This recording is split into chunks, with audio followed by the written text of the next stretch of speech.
was this boy, and he was about 9 years old, and he came from a broken family. He was actually a foster kid when I met him.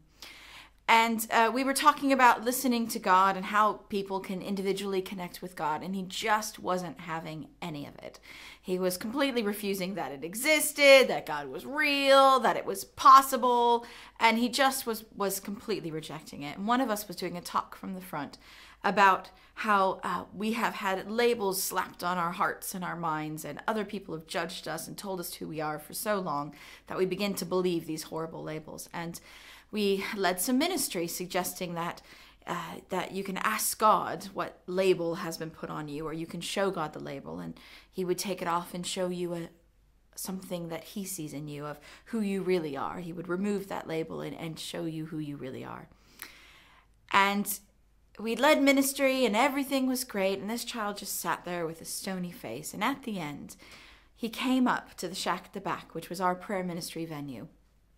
And he came back and he said he wanted to do that. He wanted to do that now. He wanted to do the label thing. And so I sat down with him, and I explained to him all about what prayer ministry was and what's going to happen now. And I prayed. And he closed his eyes. And as I prayed and asked God to meet with him, his eyes snapped open almost immediately.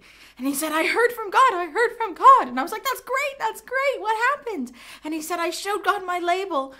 And he told me all about his labels, that he was worthless and useless, and he was pointless, and all of these labels. And he said he just showed God his heart that was covered in all of these labels. And then God removed them all. And then he saw right in front of his eyes, when his eyes were closed, right in front in his brain, he said it was just explosions and fireworks.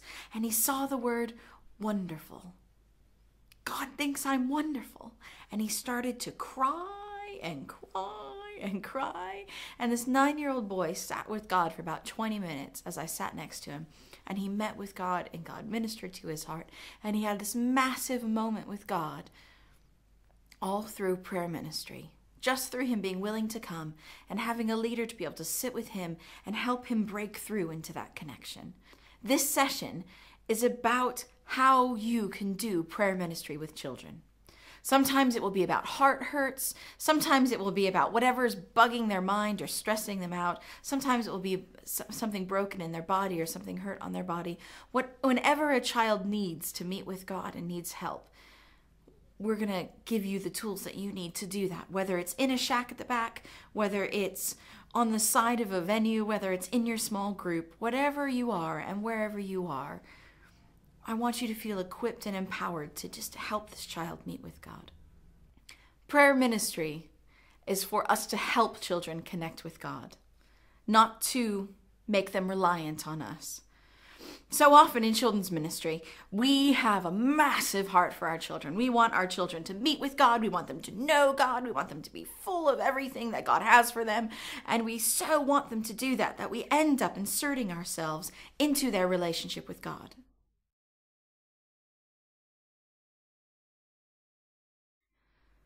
A very long time ago, in the Israelite days, God wanted to live among his people. And so we all know the story. He told them to build a tabernacle, and he moved into the tent, and people came to meet with him.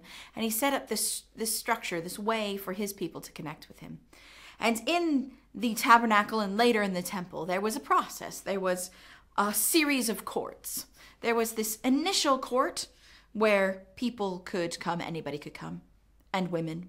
There was another court where only men could come and bring their sacrifices. Then there was another court where only the priests could go, where they did all the sacrificing and they lifted up things to God. Then there was a building where inside of that there was the specific place for the priest to minister before the Lord. And behind that veil, there was the Holy of Holies, God's bedroom, really. It was a place where God's presence rested on the Ark of the Covenant, the mercy seat. And once a year, one man, the high priest, was able to go behind the veil and meet with God face to face to atone for the sins of the nation. Once a year. one person went from the outer court to the inner court, to the inner court, to the very holy of holies, face to face, spoke to God, and came out from God's presence to speak to the people. He was their go-between. He was the high priest. He was the one that brought the people to the Lord and brought the Lord to the people. And I'm so grateful that when Jesus came and died on the cross and rose again, that veil was torn, and we, every one of us, now have access to that presence of God that only this high priest had. But so often as children's ministers and children's leaders, we reinsert ourselves into that high priest role for our children. We so want them to connect with God, and we so want God to connect with our children, that we put ourselves in the middle of it and try to make it happen.